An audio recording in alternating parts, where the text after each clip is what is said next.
আপনি কি স্টক মার্কেটে শুরু করতে চাইছেন বাট বুঝতে পারছেন না কোথা থেকে শুরু করবেন? ইয়েস, আজকের এই ভিডিওটা কিন্তু আপনার জন্য একটা পারফেক্ট ভিডিও হতে পারে। শুরু থেকে নিয়ে শেষ পর্যন্ত মন দিয়ে শুনবেন, দেখবেন, তাহলে কিন্তু আপনার অনেক কনসেপ্ট ক্লিয়ার হবে। হয়তো আপনি বুঝতে পারছেন না যে স্টক মার্কেটকে শুরু করা কি ঠিক, স্টক মার্কেটকে আসাকে ঠিক, আসতে গেলে কি করতে হয়, প্রথম স্টেপটা কি, কিভাবে লস হয় এটাকে আগে জানুন, প্রফিট হয় কিভাবে সেটাকে পরে জানুন। আগে কোনো ব্যবসায় কারা লস করছে, কারা সাকসেস করতে পারেনি, তাদের জিনিসগুলো জানতে হয়। তো আজকের ভিডিওটি কিন্তু আমরা স্টেপ বাই স্টেপ কথা বলবো। আপনি কত টাকা নিয়ে শুরু করবেন, ডিম্যাট অ্যাকাউন্ট কোথায় খুলতে হয়, কিভাবে খুলতে হয়, কোন ট্রেডগুলো আপনি করবেন, সুইং করবেন না ইন্টারডে করবেন। আর এই সমস্ত কথাগুলোর মধ্যে সব থেকে ইম্পর্টেন্ট কথা যেটা, সেটা হচ্ছে আপনার ডিসিপ্লিন। স্টক মার্কেটে কেমন ডিসিপ্লিন রাখতে হয় আর লস কিভাবে হয়। তাহলে চলুন শুরু করা যাক আজকের ভিডিও।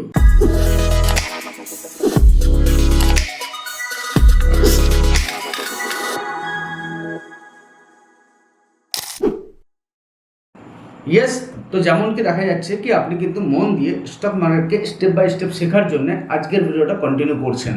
তাহলে আজকের প্রথম স্টেপ যেটা আমরা কথা বলবো, যে শেয়ার মার্কেটকে আসতে গেলে কি করতে হবে।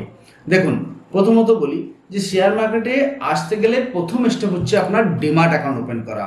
এই ডিম্যাট অ্যাকাউন্টটা কি? দেখুন, এখানে দুটো অ্যাকাউন্ট হয়, একটা হয় ট্রেডিং অ্যাকাউন্ট, একটা হচ্ছে ডিম্যাট অ্যাকাউন্ট। ওকে, ট্রেডিং অ্যাকাউন্টে জাস্ট বাইং সেলিং হয়, বাট ওই বাইং সেলিং এর স্টকগুলো ধরে রাখার জন্য আপনার ডিম্যাট অ্যাকাউন্টের প্রয়োজন হয়, রাইট? এই ডিম্যাট অ্যাকাউন্ট কোথায় হয়? দেখুন, সিম্পলি ভাবে বোঝার চেষ্টা করুন।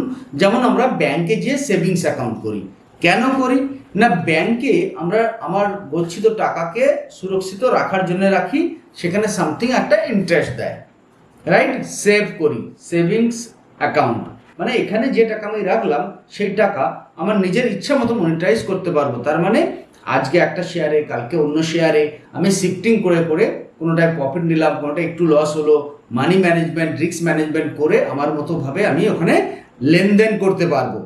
বুঝে গেল? ওকে, তাহলে ডিম্যাট অ্যাকাউন্টটা কোথায় হয়? ডিম্যাট অ্যাকাউন্ট কিন্তু ইন্ডিয়ান স্টক এক্সচেঞ্জে হয়। এবার কি ডাইরেক্ট এক্সচেঞ্জে যেতে হবে? না, এক্সচেঞ্জে আপনাকে যেতে হবে না।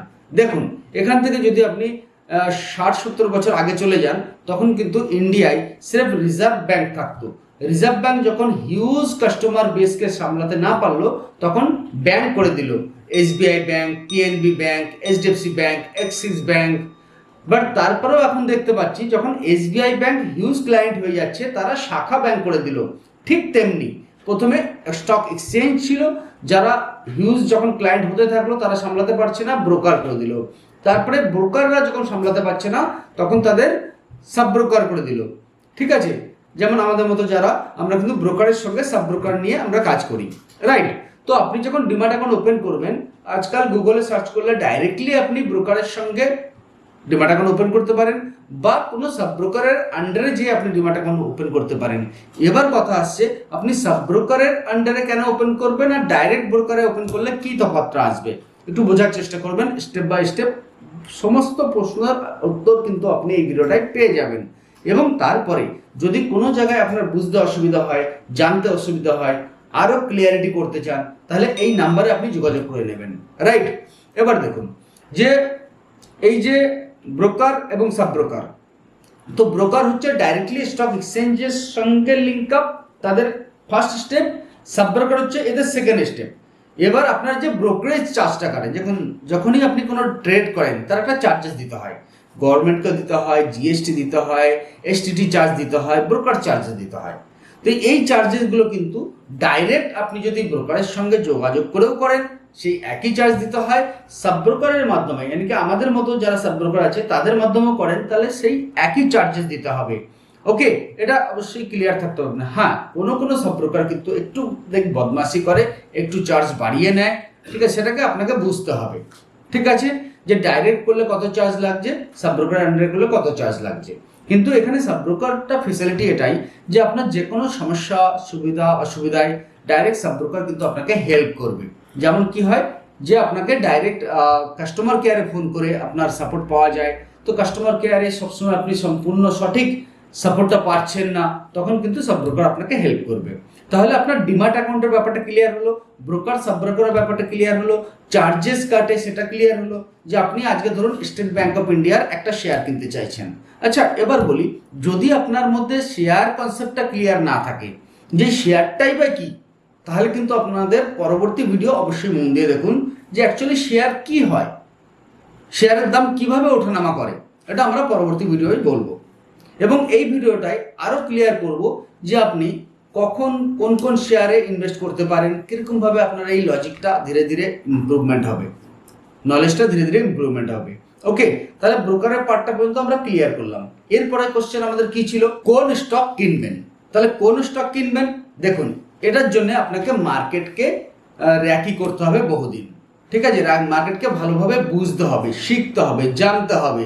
আপনাকে স্টেপ বাই স্টেপ একটা সিকোয়েন্স বানিয়ে নিন।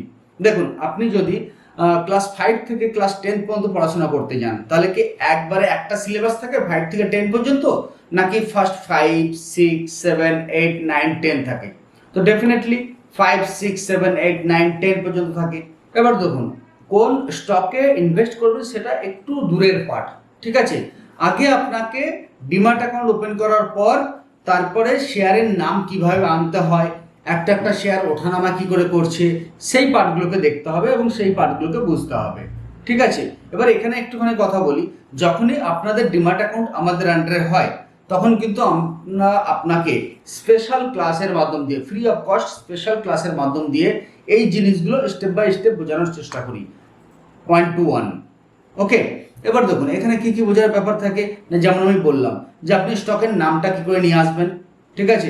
এবার ডিমাট অ্যাকাউন্ট ওপেন করলেই যদি আপনার কাছে অ্যান্ড্রয়েড ফোন থাকে, তাহলে কিন্তু তার মধ্যে দিয়ে একটা একটা জিনিস একটু নাড়াঘাটা করলে আপনি অনেক কিছু, মিউচুয়াল ফান্ড, এসআইপি, আইপিও থেকে নিয়ে ইন্টারনেট ট্রেডিং ফেসিলিটিস, স্টক কি করে সার্চিংয়ে আনবেন, সমস্ত কিছু একটা অ্যাডভান্স প্ল্যাটফর্মের মধ্যে থাকে, ঠিক আছে। সেগুলো আপনাকে স্টেপ বাই স্টেপ দেখতে হবে, শিখতে হবে এবং আমাদের কলিগরা আপনাকে হেল্প করবে। ক্লিয়ার? তাহলে কোন স্টকে ইনভেস্ট করবেন সেটার জন্য একটু আপনাকে ওয়েট করার দরকার, মার্কেট র্যাকি করার দরকার। যেমন আপনি একে সিম্পল একটা কথা বলছি, আপনি ভাবুন তো যে আপনি সকাল থেকে সন্ধ্যা পর্যন্ত কোন কোন জিনিস ইউজ করেন। তাহলে আপনার মনে কিন্তু আসছে এবার যে ঘুম থেকে উঠেই আমি কিন্তু টুথপেস্ট নিয়ে বাথরুমে যাই, রাইট?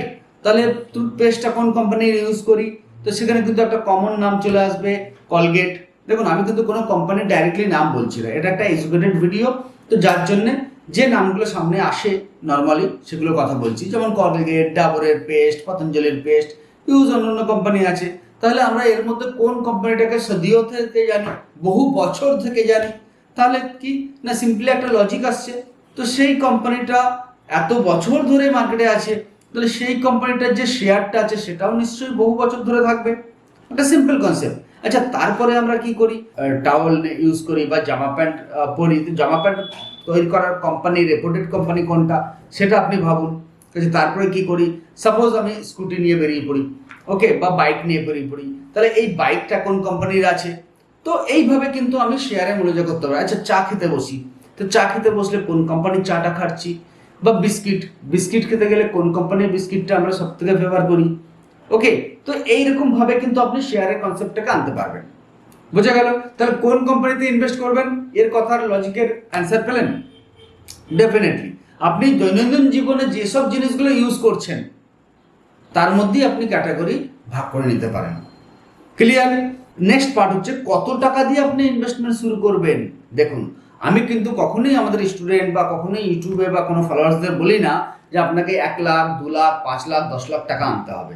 একজন বিগিনার্স হিসেবে আমি সবসময় বলবো যে আপনি আগে তো আপনাকে করতে হবে কি মার্কেট র্যাকি, মার্কেট প্র্যাকটিস, এই সমস্ত জিনিসগুলো হয়ে যাওয়ার পর মাত্র 10 থেকে 20,000 টাকার মধ্যে কিন্তু আপনি ট্রেডিং জার্নি শুরু করতে পারবেন, ঠিক আছে। জাস্ট প্রথম আপনি নাড়াঘাটা করুন। জাস্ট দেখুন, একটা প্র্যাকটিস করা আর অ্যাকচুয়াল ট্রেড করা দুটোর মধ্যে কিন্তু অনেক তফাৎ থাকে, এটাকে বুঝতে হবে। যে আপনি সিমুলেটর বুঝেন, সিমুলেটর মানে যে ড্রাইভিং শেখার যে ছোট ছোট ঘর থাকে, ঘরের মধ্যে ড্রাইভিং শেখানো হয়, তো সেখানে বসে ড্রাইভিং করা আর অ্যাকচুয়াল রাস্তায় এসে ড্রাইভিং করার মধ্যে কিন্তু তফাৎ আছে। তো ঠিক এরকম যখন আপনি প্র্যাকটিস ট্রেড করছিলেন তখন কিন্তু আলাদা, আর যখন আপনি অ্যাকচুয়াল ট্রেড করছেন তখন কিন্তু আলাদা কনসেপ্ট চলে আসবে। কারণ প্র্যাকটিস ট্রেডে আপনার কিন্তু সেই ভয়টা থাকবে না, কিন্তু অ্যাকচুয়াল ট্রেডে কিন্তু আপনার সেই ভয়টা থেকে যাবে। ঠিক আছে, যে অ্যাকচুয়াল ট্রেডে আপনি 10,000 নিয়ে ট্রেডিং করলেন, সাডেনলি দেখা গেল 200 টাকা আপনার লস হচ্ছে, তাহলে ওটা রিয়েল মানি লস হচ্ছে। ওকে, তো তার জন্যে আপনাকে প্র্যাকটিসের সময়টা খুব বেশি দিতে হবে, এবং যখন স্টার্টিং করবেন অনেক ডেমো অ্যাকাউন্ট পাওয়া যায়, ডেমো অ্যাকাউন্টের পর তারপরে কিন্তু আপনি রিয়েল ট্রেডিংয়ে আসবেন। এবার কথা আসছে ইন্টারডে করবেন না সুইং করবেন। দেখুন এখানে একটু আমার নিজের কথা বলবো আমি, যে আমি যখন প্রথম স্টক মার্কেটে এলাম তখন আমি কি করতাম। দেখুন তখন আমি অলরেডি একটা জব করি, রাইট?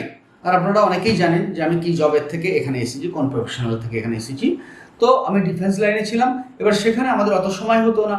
তো আমি শুনলাম যে হ্যাঁ, ডিমার্ট অ্যাকাউন্ট ওপেন করে শেয়ার মার্কেটে ইনভেস্ট করা যায়। তখন আমি ব্রোকারকে বললাম, ভাই আমার এই 50,000 আমি তোমার কাছে দিলাম, এটা কিন্তু 2008-এর কথা বলছি, 2008। ওকে, কত বছর আগে আপনি ভেবে নিন। তো তোমার কাছে দিলাম, এবার মাঝে মধ্যে আমি শেয়ার দেখবো কেমন দাম আছে, উপর নিচে আছে, বাট তোমরা একটু সাজেস্ট করো। তাহলে কি করলাম, ওখানে আমি কিন্তু শর্ট টার্ম সুইং ট্রেডিং এর অপশন চুজ করলাম। তো আপনারা যখন প্রথম আসবেন তখন কিন্তু শর্ট টার্ম সুইং ট্রেডিং এর মাধ্যম দিয়ে আসতে পারেন। এখানে কি হবে, আপনার কিন্তু সবসময় বড় রিস্কটা থাকবে না। স্টকের কথা বলছি, আমরা কি করি, ডিমার্ট অ্যাকাউন্টে পয়সা দিলাম, হঠাৎ করে অপশন ট্রেডিং এ ইন্টারডেতে বাইং সেলিং, দেখা গেল 10,000 টাকার মধ্যে কোনো সময় 2, 3, 5 হাজার টাকা হয়ে গেল, 10 থেকে 20 হয়ে গেল, আবার দেখা গেল 20,000 থেকে আবার কখনো জিরোর দিকে চলে এলাম। তাই তো, এরকমই কি হয়েছে আপনার সঙ্গে? না আপনি এখনো মার্কেটে আসেননি? চলুন, যদি হয়ে থাকে এখনো সামলে যান। যদি এখনো মার্কেটে না এসে থাকেন তাহলে আসার আগে আমার এই স্টেপগুলোকে অবশ্যই ফলো করুন। বুঝতে পারছি? আচ্ছা, এবার একটু কথা বলি যে অ্যাকচুয়ালি ডিমার্ট অ্যাকাউন্ট করতে গেলে কি কি লাগে। দেখুন আমরা সবাই জানি ব্যাংক অ্যাকাউন্ট করতে গেলে আপনার যা যা জিনিস লাগে প্রায় সেম ডকুমেন্টস এখানে লাগে। প্যান কার্ড, আধার কার্ড, ব্যাংক একটা বই, এবং আপনার মোবাইলের সঙ্গে আধার কার্ডের লিঙ্ক আপ, এই জিনিসগুলোই কিন্তু একটা ডিমার্ট অ্যাকাউন্ট ওপেন করতে গেলে লাগে। ওকে, আচ্ছা, সেকেন্ড জায়গায় আসবো আমরা, যে ট্রেডিং শিখতে গেলে কি কি লাগবে। ট্রেডিং শিখতে গেলে আপনার কাছে একটা অ্যান্ড্রয়েড ফোন এবং আজকাল যে ইউটিউব এবং আপনার আগ্রহ, এই তিনটি জিনিস হলেই কিন্তু আপনি শিখতে পারবেন।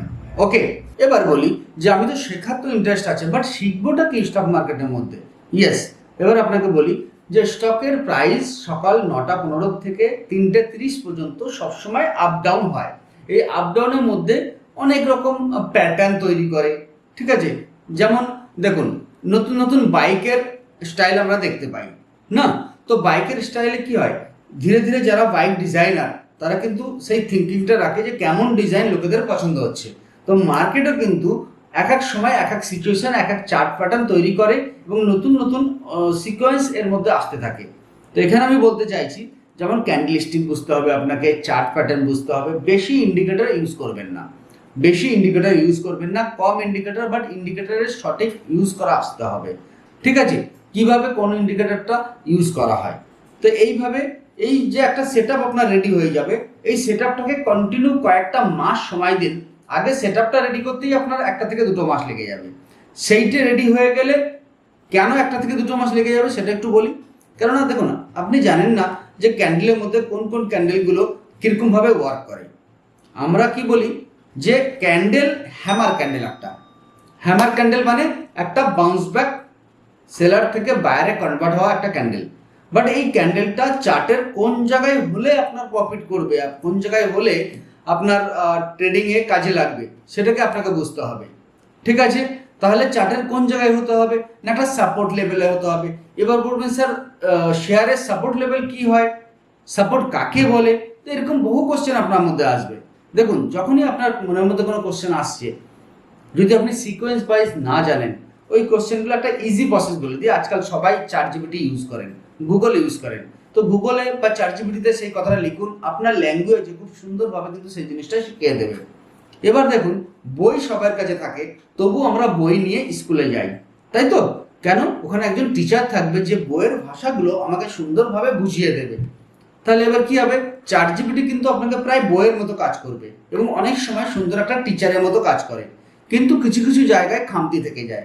সেই খামতিগুলোকে সুন্দরভাবে ক্লিয়ার করার জন্য আপনাকে স্টক মার্কেটে একজন টিচারেরও প্রয়োজন হতে পারে, যে জায়গাগুলো বুঝতে পারছেন না। তো সেখানে কিন্তু আপনি যদি মনে করেন একজন টিচারকে নিয়োগ করতে পারেন এবং সেই জিনিসগুলোকে আরো ভালোভাবে বুঝে নিতে পারেন। তাহলে কি হলো, যে আপনাকে চার্ট প্যাটার্ন থেকে নিয়ে ক্যান্ডেলস্টিক থেকে নিয়ে একটা সুন্দর সেটআপ রেডি হতে হবে।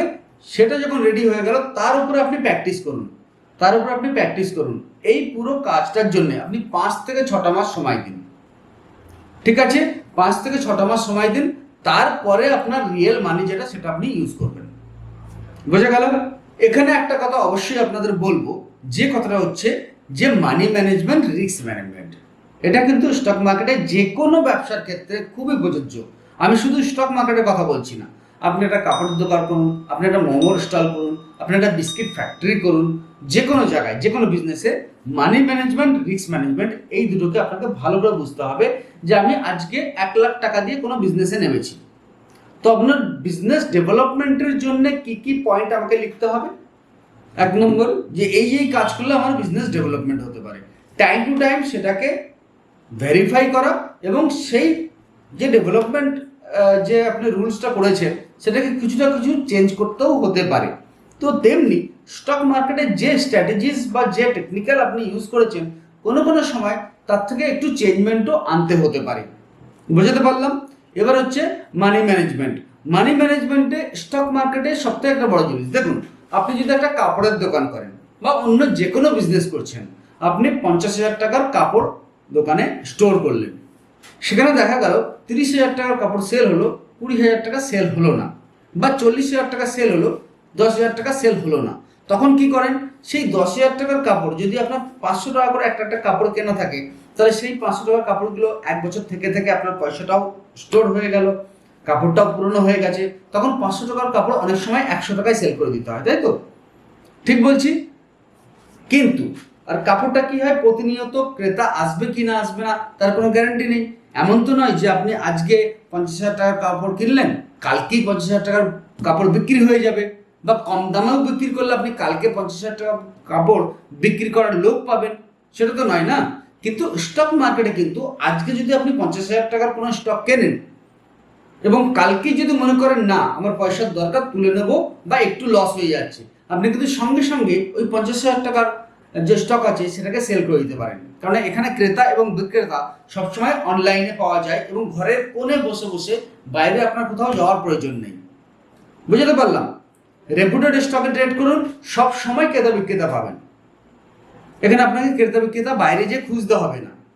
যেমন কি হোটেল বিজনেসে একজনকে রাস্তায় দাঁড় করিয়ে দিল, আসুন আসুন আমাদের হোটেলে আসুন, আমাদের হোটেলে আসুন, এখানে কিন্তু সেটা করতে হবে না। বুঝতে পারছি ব্যাপারগুলো? ওকে, এবার যে জায়গাটা আসছে রিস্ক ম্যানেজমেন্টের সবথেকে একটা বড় পার্ট হচ্ছে কি স্টপ লস ইউজ করা। তো স্টপ লস ইউজ করা মানেটা কি? স্টপ লস মানে কি স্টক মার্কেটে কোনো স্টকে যদি আপনি ইনভেস্ট করেন তাহলে কত পয়েন্টের লস নেবেন, এটা কিন্তু খুব ক্লিয়ারলি এখানে আপনি মেনশন করতে পারেন, খুব ক্লিয়ারলি মেনশন করতে পারেন। ধরুন 500 টাকায় কোনো শেয়ার কিনলেন, ওকে, তো সেই শেয়ারটা আপনি মনে করছেন যে আমি 10 টাকার বেশি লস নেব না, তখন কিন্তু আপনি 490 টাকায় স্টপ লস নিতে পারেন এবং সঙ্গে সঙ্গে আপনার যদি করোড়ো 1 কোটিও শেয়ার কেনা থাকে 1 কোটি আপনি বিক্রেতা পেয়ে যাবেন। তো এই কতগুলো বেনিফিট যেটা অন্য বিজনেসের থেকেও শেয়ার মার্কেটের বিজনেসে কিন্তু অ্যাডভান্স। তো যার জন্য শেয়ার মার্কেটকে কোনো সময় একটা জুয়া প্ল্যাটফর্ম হিসেবে ইউজ করবেন না, এটা কিন্তু একটা বেস্ট ইনভেস্টমেন্ট প্ল্যান, একটা বেস্ট বিজনেস প্ল্যান হিসেবে আপনি ইউজ করতে পারেন। আশা করছি আজকের ভিডিওটায় স্টেপ বাই স্টেপ অনেক কথাই আপনাদের সঙ্গে শেয়ার করলাম এবং পরবর্তী ভিডিওর জন্য ওয়েট করুন, তাহলে আপনি স্টেপ বাই স্টেপ স্টক মার্কেটের সমস্ত জিনিসগুলো পেয়ে যাবেন। আপনার মনে কি মনে হচ্ছে, স্টক মার্কেটের কি সঠিক রাস্তা নাকি কোনো একটা ভুল রাস্তা? এই পুরো ভিডিওটা দেখার পর কমেন্টসে অবশ্যই লিখবেন। নমস্কার বন্ধুরা।